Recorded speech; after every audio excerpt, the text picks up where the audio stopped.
Welcome, wrestling fans, to the PW Fan. The PW Fan is a pro wrestling podcast created by fans for fans, and we appreciate you joining us for episode 31. I'm your host, representing the old school wrestling fan, and your favorite local barber, Tim Gilbert. And I'm your host, the architect of pro wrestling podcast, and your friendly Funko Pop collector, Andy. I'm also your host, the no selling wrestling indie fan and soccer fan, Jeremy. You like that football, All dude. right, guys. All right, guys. This week we're going to be talking about Cody Rhodes is now on Raw. Samoa Joe makes his AEW debut. A couple of WWE main roster call-ups and more. Well, before we get into the show today, head on over to our social media. We'd really appreciate it. On Instagram and Twitter, you can follow us at the PW Fan. That goes a long way to help us out. And if you could leave us a review on Spotify or a review on Apple Podcasts, that would also be amazing. We also have all of our episodes backlogged on YouTube, and there's a pretty good portion now that has now been put into video format. So head on over there and check out our page. We appreciate it by searching the PW Fan. But we will get started on the show today. Andy, I'm going to pass it over to you, and we can do our thing, man. All right. This week's Raw was it's known as the biggest Raw of the year. It's the night after WrestleMania, the Raw after Mania, as they call it. It opened up with Cody Rhodes. There was a in-ring segment. He came out, he rose up from the floor, came down a weird ramp that was on top of the entrance ramp already. Great entrance, cool little, whatever it's called at the bottom with, their name. His is different than everyone else's. I thought that was kind of unique. I was a fan of that. But he got in the ring and he opened up with, he's like, what do you guys want to talk about? And pretty much his promo was about, he came back to WWE to make his father, Dusty Rhodes, proud and become the champion. And it looks like he has his sights set on the championship. After in the middle of his segment, more towards the end of it, Seth Rollins interrupted, came out and shook his hand and said, welcome home. What you guys think, though, of this segment? I watched it twice, actually. I liked it better the second time. First time I was kind of just taking it in. Yeah. Well, first, the entrance part I thought was kind of funny. Like, when I watched it back the second time, I actually kind of laughed because they put, like, an entire thing on top of the stage just for him. And so it just looked kind of awkward with him walking down this little ramp and then going down to the actual ramp and walking to the ring. But yeah, his promo was basically like an AEW promo, just in a WWE ring, which is weird to see still. And yeah, that is how like it how felt. we were talking before. Yeah, like how we were talking before, I was like, I still like Cody, but I just want to see like in a month what's gonna happen still, because I still don't trust WWE with Cody. It is weird. How about you, I Tim? feel like I'm watching. I still feel like I'm watching an AEW and WWE weird crossover type thing. Like, it's very bizarre. I feel like it's this weird bizarro world that I'm watching, but it's still cool. I like it. The only part about the entrance I didn't like was like his head randomly just like being on the floor. But other than that, like, I like the rest of it. That was cool. Yeah, they cut the camera weird. And that weird Do you face think I that keep was, making. like Vince like choking him. And that weird Yeah, face what I is keep that? making, if you're watching on the YouTube version, that's my impression of anytime like Cody does the thing where he gets like choked up. I don't know. I don't think it's real. He does this thing where he's like, That was definitely not real. my father. I was wondering what you were doing. I was like, what the hell? Yeah, he was like struggling. Yeah. Well, Dude, did maybe it it feel was. It to was you guys emotional more, for him. Did it feel I know, more someone scripted listening to is you, like, like fucking this dick. promo than like any AEW ones? It felt very similar. It felt a little more scripted, but it also I thought it felt more scripted, but also more scripted than AEW, but less scripted than typical WWE, if that makes sense. Yeah. He probably had bullet points that he That's needed how I to felt hit. about it. Yeah. Just because the crying felt more forced than like in AEW, like it felt more organic when he would like cry. Well, Jeremy a little bit ago, before he we cries a started lot. recording, thought maybe Cody. No, that's not what Jeremy said. We were saying maybe he writes some of his promos and then gets like notes from the writers or whoever. Yeah. Yeah. Could be a Like just possibility. like a check on it. I don't know. I was saying to Jeremy, Yeah. I'm a fan of Cody being on or being in WWE. I started getting sick of him in AEW, but now I'm like, I'm a fan again. Let's go. His character feels like it works there better.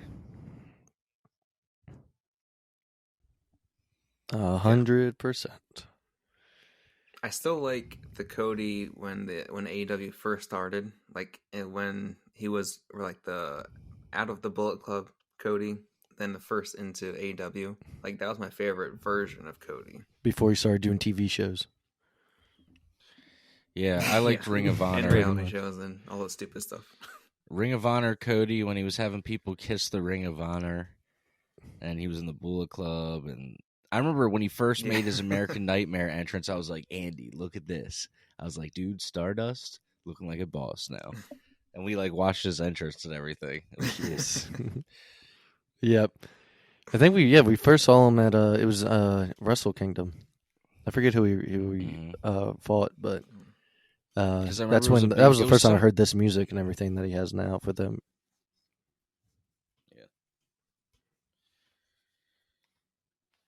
Yeah, I'm not sure. It was so long ago. I know it was someone that I didn't really know at the time. So, yeah. I mean, well, we're recording on a Monday tonight. I just wasn't feeling too well yesterday, so Raw is actually going on, and it opened up with Cody on Miz TV, and he's going to be wrestling The Miz later on in the night. So it's going to be his first match on Raw, and we'll talk about it next week, I'm sure. But let's move on to something that was kind of weird with Raw this week. We got to meet, and I don't know if they're actually selling it as this or they were trying to just be, I don't know, just make it be a joke right up front. But Ezekiel made his debut, and Kevin Owens is in the ring. Dude. He says, I recognize you. What He's the like, hell? You're Elias. And he's like, I'm not Elias. He's like, I'm Elias's younger brother, Ezekiel. I can't tell if like they're just playing with us and they're like we're supposed to. They don't actually want us to think, but I don't know. It's one of those things. Like, is the audience really this dumb, or is Elias just trying to fool everyone? I don't know. But he's Ezekiel. Kevin Owens says like, I didn't like you then, and I don't like you now, kind of thing. But God, what a terrible name as a repackage. Yeah. What do you think about it, Jeremy? You were going to say something. I actually thought it was like really funny when I was watching this. I was like, it's so ridiculous. It's funny. It's like, ridiculous it's in this like when it's so bad. It's so bad and ridiculous, but this time they're not trying to really like sell it. Like they know it's terrible. Kind of like when we found out Kurt Angle was the father of Chad Gable's right. old partner, Jason Jordan. Like, and they tried to just make it like it was like sold, but now they're even Ezekiel's out there like, no, I'm Elias's younger brother. Like. They're scripts. Yeah. They would, if they like really wanted them to forget about Elias, they wouldn't bring up Elias like on TV. Right. I agree. The crowd's chanting "Walk with Elias" during this. It's like a joke that they want you to play along with, basically. Within itself. Yeah. So, I don't know. I just thought it was so odd. Like, because I saw the Instagram post first before I saw what actually went down. I was like, are they serious right now? And then you watch the segment and you're like, I think they know how ridiculous it is. So that I can get behind. I hope but if you're trying to insult my actual intelligence, I'm like, what is wrong with you? Like, yeah.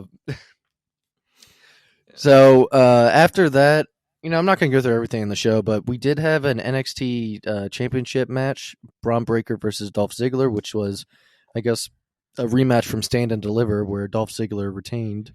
But this week, Braun Breaker retained or won the title back at or on Raw.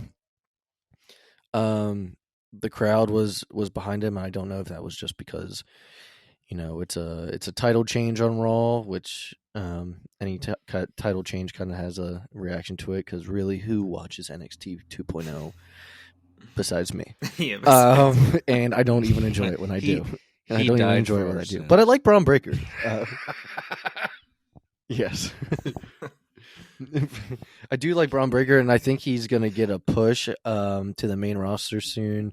I also read LA Knight is getting a push to the main roster soon, I believe. So it looks like that, and there's more call-ups that it's rough. But we'll talk about more call-ups that actually happened later this week when we get into SmackDown. The final thing I wanted to talk about with Raw is Bobby Lashley and Omos. Bobby Lashley and MVP had a segment out in the ring. And then Omos comes out and Bobby Lashley was saying he didn't need MVP out there for the win over Omos at WrestleMania. And once Omos did come out, MVP attacks Bobby Lashley and turns on him and says, well, what, you don't need me anymore? So MVP is now with Omos, which I guess is good because the guy is still green. Yeah, he needs and someone. He's not a very good talker. So I think Lashley can now, this almighty character can probably be on his own. But yes, MVP turned on Bobby Lashley. So that wrapped up Raw this week, unless you guys have anything else you wanted to talk about. Roman came out at the end, but he says, I'll let you know what he wants to do next this Friday on SmackDown. So I'll talk about it a little bit on Friday. Yeah, it was a waste. It was just a way Veer to came out, get him on the show, I guess. The anticipated Veer. Veer made his debut, which Veer was with Shanky and Jinder Mahal before. I don't know why we had to... He didn't even get a gimmick change, really. He was just... Yeah. His name stayed the same. Like, we just had to wait to see this guy who... I told Jeremy, it's this foreign guy in a bad guy role that they like putting people in that slot if no one's there. And that's what he is right now. And that's like the generic... he started feuding with the Mysterios.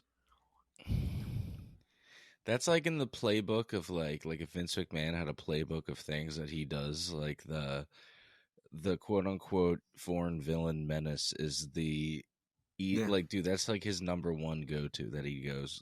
And it just doesn't work anymore because now people are like, hey, just because you're from a different country and not American, like, yeah, cool. Like, good for you. Like, you're probably an awesome person. Like, why are we, like, vilifying you? Yeah. Like, there's plenty of cool... Yeah. Putin might be a piece of shit, but, like, there's plenty of cool, like, Russian people. And it's like... It just doesn't work. Like, now when you do that, it just makes me feel, like, almost weird. I'm like, I don't like this. Like, yeah, like they'll like take it, like they'll take like a like Jinder Mahal and they make him like evil, and I'm like, and it's like you're like, bruh, why are you making him evil though? Think it's about like it. the only like, reason. Come on, like what are you trying to? It's like I see exactly what you're doing. Yeah, and I think like, everybody does. Probably love, and I can't like. I was gonna say Vince probably loved like Cody's outfit, the American like outfit that he wears. He's probably like, this is good shit. He was like, oh yeah. He's like, oh yeah, we're gonna have you fight somebody not from America. You're gonna be our guy. Like Cena was that, basically the American guy. Hogan was that. Yeah. Fucking Lex Luger. It's terrible. There's multiple of them every decade. It's not even like a character that's like spread out throughout time. There's so many of them, like Davari and Well, that's the thing. Great Khali and like The Iron Great Sheik. Khali. Sheiky Baby. Sheiky Baby. Yeah, just every decade has like multiple of them. Yeah. And they never last long. They're never really that over. Muhammad Hassan. Unless you're like the Sheik from back in the day. How about Didn't they kill him? Dude, it's kind of like I'm not gonna lie, it's kind of fucked up if you like listen while like what we're doing. yeah? It's like damn, you guys really do this like all the time, bro. You know, like Mustafa Ali was It's always from a certain continent. Mustafa Ali was actually pretty over as a babyface, and now he's not even on TV. Yeah, they're just holding his contract. Dude, he had the biggest hostage, basically. Well, he had the biggest. He had that momentum, and then he got hurt, and Kofi got his push. But dude, he for a second he almost had it. That has to suck. Yeah. Like you're like so close, and then oh my god. So all in all, though, the Raw after Mania, it was all right. Cody was the best part to me. Yeah, I've seen better Raw after Manias. Yeah, this one wasn't that good for Raw after Mania. Yeah, because I remember, I think you watched or looked up more once it was actually over the next day, and you're like, "This is all that happened after we stopped watching." I was like, "Oh, okay." Which I then watched myself, and I was like, "Yep, he's right." But let's get into Dynamite this week. Dynamite was kind of set up like a pay-per-view. There was like It was awesome. a lot of like really good matches. Yeah, it was really good. It opened with Adam Cole versus Christian Cage, which this was a really good match. I never knew they didn't wrestle each other. Winner was Adam Cole. Like they've never wrestled each other Ever, before. I don't think. Yeah. Yeah, I mean, Christian was probably retired when Adam Cole really became like a name on the indies. Yeah, that's true. I would think. This is a really good match. I always say Christian is great in the ring, technically everything. He's really good. And Adam Cole can have a good match with pretty much anyone. But I thought this match was awesome. Good opener. Adam Cole and CM Punk are always opening the shows. I say it all the time, but I feel like they are in some way. But the winner was Adam Cole. Yeah, this match was good. It set the tone for the rest of the show. Yeah. Yeah, I kind of like thoughts. I like how they use like Christian and like these kind of like I guess you call them legends really, but like Christian, this is only like I don't know his third match this year really that he wrestled in, and like all of them I think have been. Yeah, he hasn't really wrestled good. a lot lately. He's wrestled like they use him for a purpose, not just like Yep. to go out there and have a match. So I always love how AEW does that. Yeah, and obviously the purpose Christian's for this was great. the whole feud with Jurassic Express. Yeah. You know what's crazy, Andy? I don't know if you relate, because we're brothers. So, but when we were kids, like I did not. I think we've even brought it up on the show before, but I did not appreciate Christian for like how great. No, he not was. at He all. kind Yeah, of annoyed me. we've talked Like, about it which in was- our own time. Yeah, we didn't like him. Yeah, like he kind of. Edge was cool. Christian I wasn't. mean, right, and like I was like, I love Edge. Edge can basically do no wrong, heel or babyface. And then I was like, Christian kind of annoys the shit out of me. But then, okay, here's the thing. I suggest this to anybody who, like, if you go back and watch some of the stuff from the early 2000s when he was doing his singles run, when he was doing the Captain Charisma and the Peeps, and those matches are great. It's just like I didn't appreciate them. Him and as, Randy like, had some kid, really you know good what I mean? matches. Like, Yeah. like they're awesome, but like through my kid's eye, like at 12, I was like, oh, it's Christian. I don't want to watch it. Or this match is gonna suck, or like whatever. You know what I mean? Like, Skip just the wasn't Christian match. I mean, yeah, I hate to say it. Like on my VHS tapes, if it was a Christian match, I probably was gonna fast forward unless it was against like Jericho or somebody. And that seems like awful. But then like, Which they I had a feel like Mania he's more, match. like, almost. Yeah, I feel like though Christian's like one of those guys, like for better or for worse, you appreciate like almost in a very musical kind of way. Like sometimes an artist gets like over time, people are like, you know what, that band was really fucking good, and just nobody understood. And I feel like Christian is kind of like that. Where now, if you go back, you're like, nah, Christian was the man. But it's just like Edge in a weird. I think way a lot kinda, of people like, feel I that would way say nowadays about Christian. Right. Like he's great. He's awesome. Anyway, but I just wanted to take a second to appreciate Captain Charisma because that dude is the man. Yeah. I don't even think he even got like the credit when Or- he debuted for AEW. Because remember, like Tony Khan hyped it up, and then people were like, "Oh, it's Christian." Christian's I was like, that's the kinda creepy fucked little up, bastard. but you never thought he was according going to to Stone wrestle Cold. again. Yeah, right.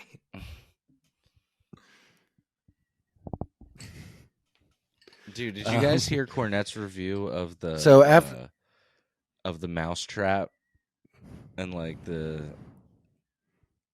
No, the not Sami Zayn yet. match But with I Johnny did hear a Knoxville? lot of his reviews for Oh other stuff. Oh my god, dude. He's basically was like, I think it was Jeremy, weren't you telling me? Like he's like, I just had to turn it off. I couldn't watch anymore after that.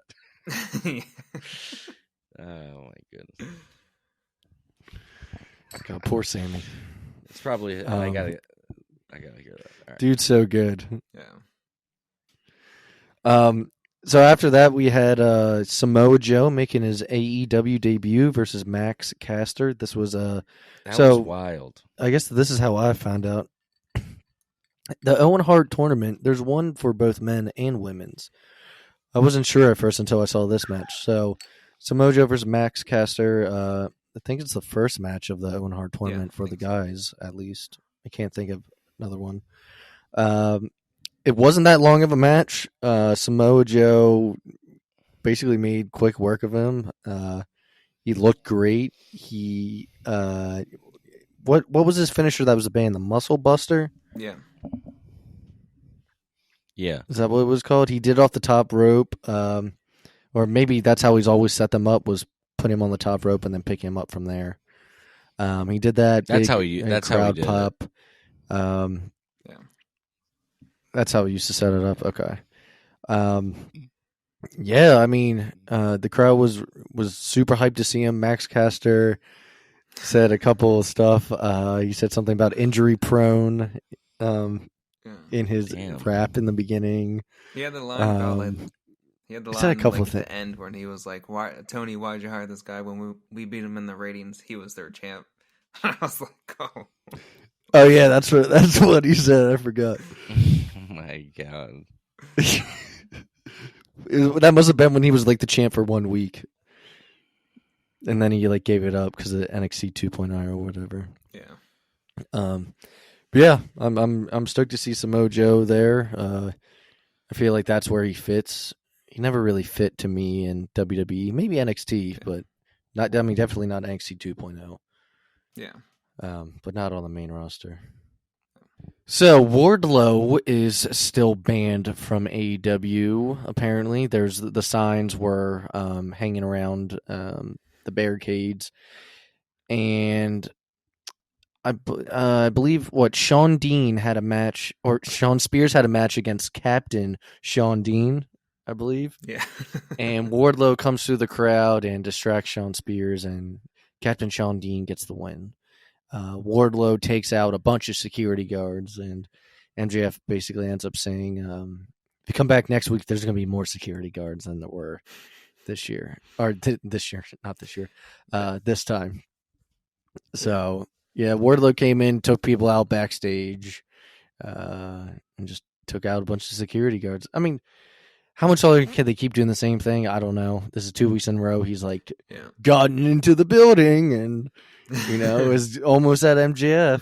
So, I did like they put that twist on, like, he interrupted a match, so then Sean Spears lost this time instead of just like coming out during a promo. Yeah.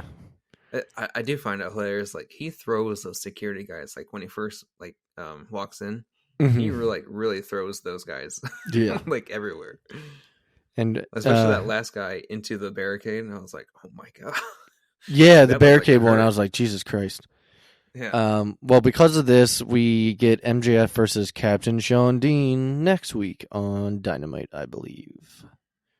I'm guessing that Wardlow's going to come in. And If I'm a Just a betting guess. man, I'd put money on it for sure.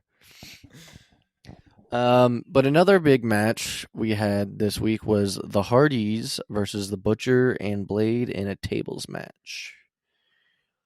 A lot of crazy Well, before you spots. go into it, do you understand the rules of this match? I always thought tables match was first through the table wins. Yeah, they were saying the first offensive move, or like, it's only an offensive move where you can get So you can't put yourself eliminated. through the table. Right. Like, I feel like I've seen that before, though, to where you can't make yourself go through a table. Haven't you seen it before where, like, you can't win by yourself going through a table? You have to put someone else through it. I feel like I've seen that before. but they also added the elimination part. Like, Jeff Hardy was eliminated, except he still wrestled. But I think they explained it wrong, isn't saying like you have to eliminate both competitors to win the match. God, they don't need to make Like, it confusing. Come on. I know, but I was like, Don't make it so confusing on people. yeah. Like, I was God. like, what is happening? Just put him through a fucking table. Poor Jeff Hardy did a fucking swanton off the top of a ladder. God, dude, I feel so bad for him now with seeing him through these spots. It's just like, because he's just dead for the rest of the match, and then it's like, okay, cool, he did the thing, made the crowd pop, and he's just like, fuck my life, like. Yeah. God, I think they can chill on those spots now. Yeah, like. Well, you know, Tony Khan and his stats and rules, like, he's very obsessive about it, so I kind of feel like him and Matt Hardy are going to be, like, overcomplicating things. Well, at least they're only working 1 day a week now, if they're going to do this kind of shit. Yeah. Side note, we are getting, speaking of these kind of matches, we're getting another Texas death match next week. Adam Page versus, is it versus Adam Cole? Adam Cole, yeah. It's on Rampage. Why do we need another fucking Texas death match? Every time they go to Texas, it's just, we're doing one. We're doing another one. It's like, God, dude. As soon as he was like, we're in Texas, I was like, don't say death match. They're like, all this is really is a death match. That's all it is. It just happens to be taking place in Texas, and they do it all the time. Every time they come to Texas, I swear they do it. Yeah, and like he just did one with Lance Archer. Yeah, for me, it's more about like the Texas part. Like, I don't care it's a death match, but it's like it's a Texas death match. I'm like, okay, yeah, like, just say it's or Chicago street fight or Philadelphia street fight. Like, yeah, just you never hear of Baltimore anything. Like, like whatever. Yeah. Anyway, Baltimore street fight more realistic anyway. We had a women's Owen Hart qualifier this week on Dynamite. It was Hikaru Shida versus Julia Hart. Winner was Hikaru Shida, and I believe Serena Deeb popped up again at some point. This never-ending feud with Hikaru Shida. It just won't go away. It won't go away. She's like, we need to have match 10. Come on. So I'm trying to think of the qualifiers for the women's side, though, so far. It's Hikaru Shida, Toni Storm. I know we had one this week on Rampage, but I can't think of anyone else before this. Yeah, the Bunny versus Toni Storm. Toni Storm won. And then there was this. And then the men's had Samoa Joe win. So, yeah, I think that's it. But our main event of Dynamite was very good this week. It was the Young Bucks versus FTR for the AAA and ROH titles. The winner was FTR. FTR is on fire right now, guys. FTR is killing it. I love it. They are so good. Yeah. That was a 6-star match. Dude, it was awesome. What a main event. Yeah, and their chemistry with the Young Bucks is awesome too. Like, their styles are different, but they make it work so well. And like the beginning of this match, I was like, I can tell it's gonna be a really good match.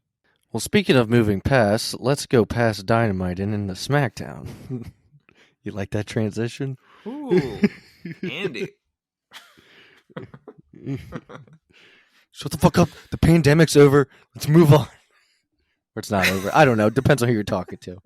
It's still out there. Just Russia's the new thing. Anyway. Let's see. A couple things from SmackDown this week. I guess you could call it the SmackDown after Mania. Ronda Rousey's out in the ring at one point, and she's saying that she made Charlotte tap, but because Charlotte speared the ref, she didn't get the win, and Charlotte ended up getting the win, and she didn't make Charlotte lose twice. She only made her lose once, something like that. I don't know. Basically, Ronda Rousey wants an I Quit match to where no refs can make it not happen. And it looks like that's what they're going to build for at what they call, I hate that they call it WrestleMania Backlash instead of just Backlash, but WrestleMania Backlash is don't forget, it's the pay-per-view where Edge and Randy Orton had the greatest match of all time, I believe is what they called it. But yeah, so it was a painful match. It looks like we're getting Charlotte versus Ronda in an I Quit match. I am curious, though, if Ronda actually sticks around and becomes a champion, and maybe they just had Charlotte win at WrestleMania to set this up.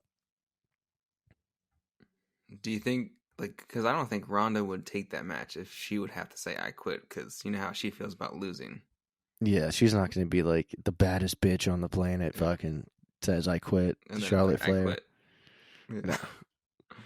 So I think that's what they're saying up for. It makes sense. We had the debut match of Butch this week. Had his first match against Xavier Woods.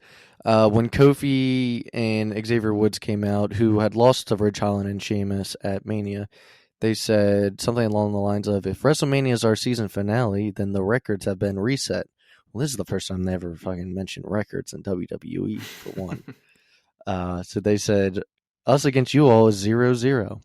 So they have Xavier Woods go against Butch, and Butch loses on his debut match to Xavier Woods. They got Butch in there running around like he's a rabid animal. That's what I feel like Vince told him. He's like, go out there. You can't be held back. And then he ends up, I think, slapping Ridge Holland and Sheamus because he's pissed about his loss. He hits him in the face. And it's like, what happened? I don't know, but the reason why I bring it up is just because, you make the guy lose on his debut. You not only change his name and his whole gimmick that everyone loved already, you make him lose. Pat McAfee called him Pete and then accidentally over commentary, and he's like, I mean Butch.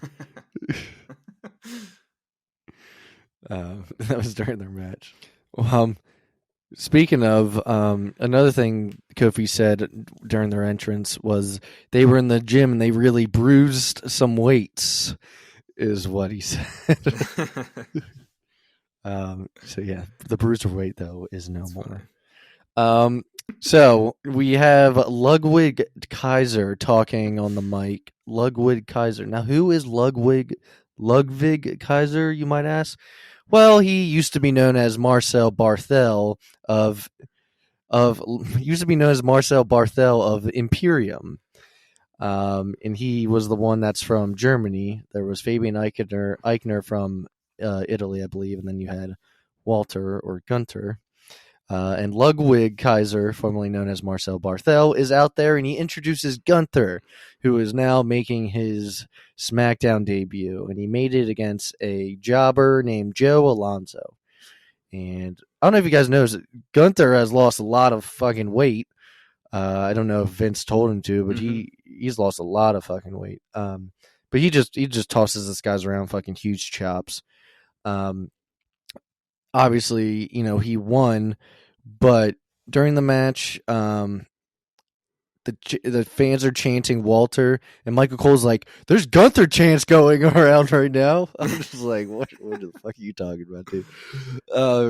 Even us watching on TV can fucking hear it. But what I want to say is they didn't bring up Fabian Eichner, who was the third member of Imperium, who was. When they would have the tag team titles. Name changes. I know. There's one more coming up. There's one more name change coming up. All right. You know what the funny thing is that Chris Jericho right now he made fun of the name changes, and now they're actually changing to these stupid names still. It's terrible. So, speaking of name changes, we have a backstage segment, and Raquel Rodriguez is now on SmackDown, who used to be Raquel Gonzalez in Why? NXT. Why? I don't know. And they have Los Lotharios, Humberto Carrillo, and Angel Garza come up to her and start flirting with her, and she basically tells them to go fuck off. And I know 0 people who you just mentioned. Angel Garza and Humberto Carrillo. They're Los Lotharios. They kiss the girls on the cheek when they come out now. They're real life cousins. They're real life cousins, but they even say that they're cousins on the show. Yeah. So I guess because they're all Hispanic origin, they all got to throw them in a backstage segment together and speak a little bit Spanish to one another. Yeah, they changed her last name from Gonzalez to Rodriguez. I don't know why. I don't get it. But she is now on the main roster. We have a Happy Corbin Talk segment. It's supposed to be a celebration, but it is not. Corbin ends up blaming Madcap Moss for Corbin's loss to Drew McIntyre, and they end up getting into it. Madcap Moss, kind of beats the shit out of Corbin, and the crowd is crazy for Madcap Moss. They are hyped. Fuck Baron Corbin, Happy Corbin, Sad Corbin. I don't give a shit. Madcap Moss is fucking over, and fans are loving it. So they broke up. And Tim's like, who's Madcap Moss? Well, the guy that landed on his head.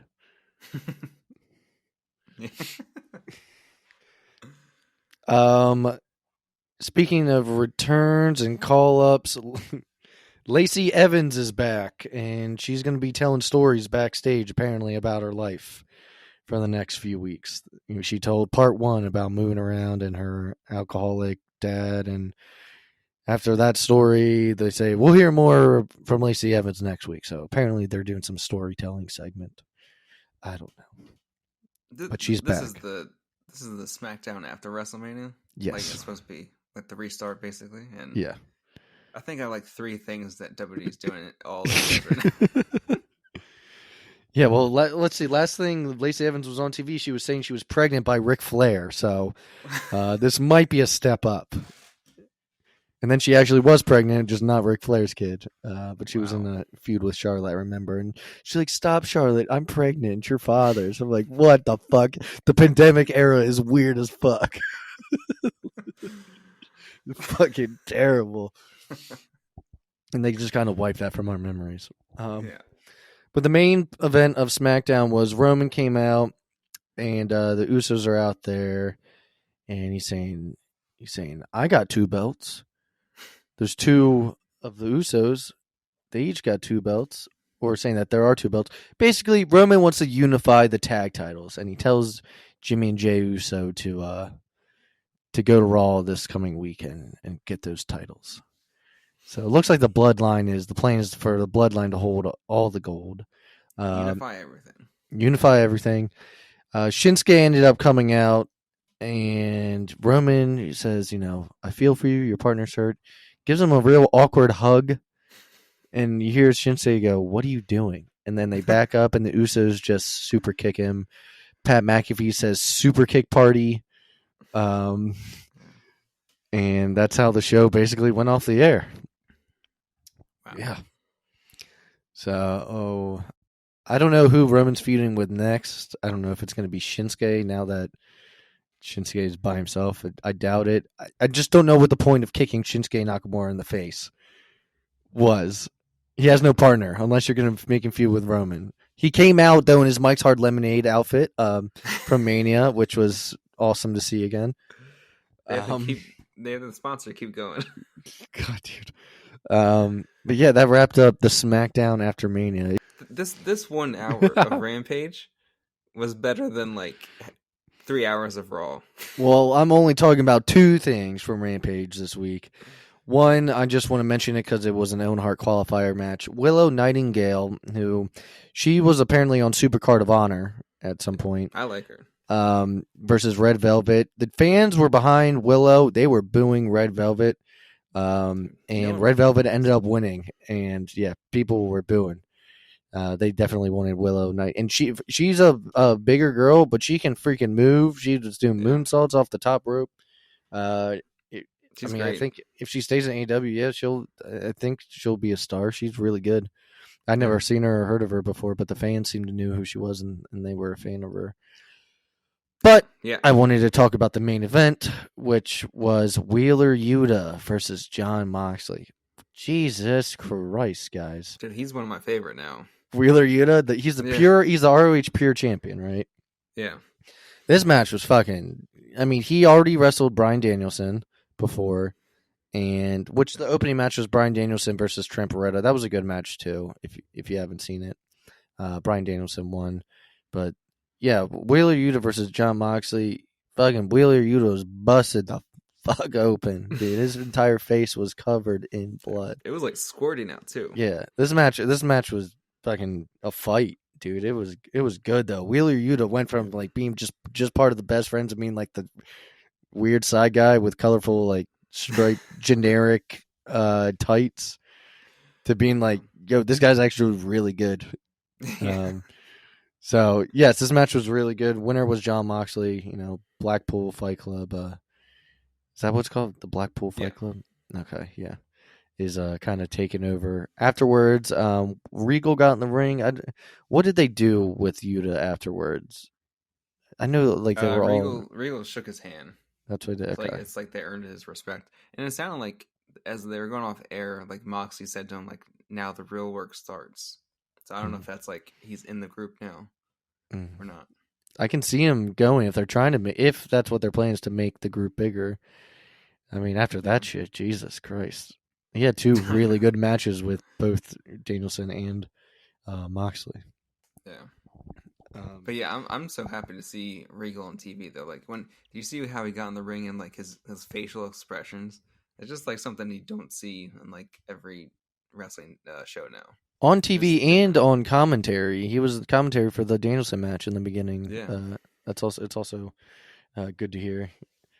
But yeah, that wrapped up all the shows this week, guys. Just have to see where the new season, quote unquote, of wrestling goes, at least in WWE, goes from here. The one thing I noticed is that CM Punk wasn't even on the show. Like, Punk wasn't even on the show, and I was like, I didn't even notice that. Yeah, it's like the first time he wasn't even on it. Yeah. I didn't even think about that. Or the Champ. The Champ wasn't on it at all. Adam Page wasn't on it at all, was he? Or no, did he come out during a Red Dragon?